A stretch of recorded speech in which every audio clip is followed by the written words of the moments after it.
Hi, I'm Danielle O'Neill and I'm a professor of child development at the University of Waterloo.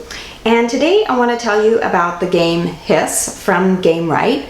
And Hiss is part of the new board game lending library for young children that I helped curate together with Kitchener Public Library. So let's take a look at this game.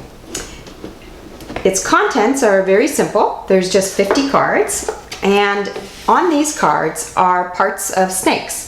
So I'll give some examples here. So here is a red and purple part of body part of a snake. Here is another body part, and because these two colors match up here, you can attach them. So you see we have a bit more of a longer snake. Then there are also head pieces. Because this one is red, it could be put here, or it could be put here.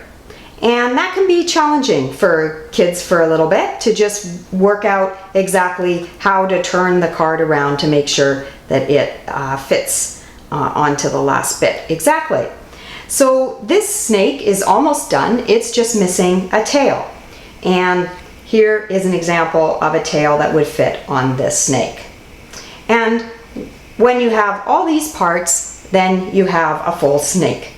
And the minimum number of pieces you have to have is a head and one body part and a tail to consist of a snake.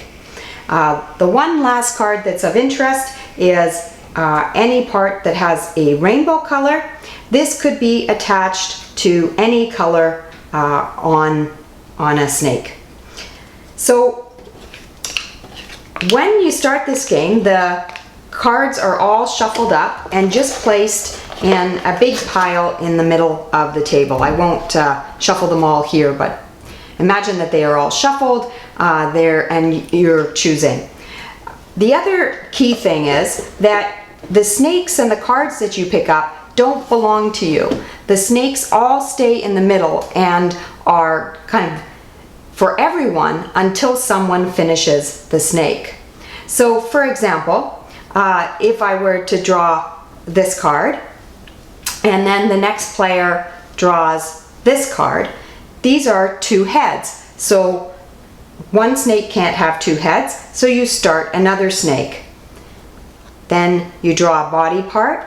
Well, this one could go on, not here, because there's no matching colors, but it could go on this snake because that's a rainbow head and any color can be attached to it. And then everybody takes their turn and just keeps going. If you get a color that doesn't match anywhere, you start a new snake. And you go around, and now here we are. We have a rainbow tail. The minimum we needed was these three parts. And here actually this could finish off either this snake or this snake. So the child can choose. So for example, maybe they like to have a snake with both a rainbow head and a rainbow tail, and they finish off this snake.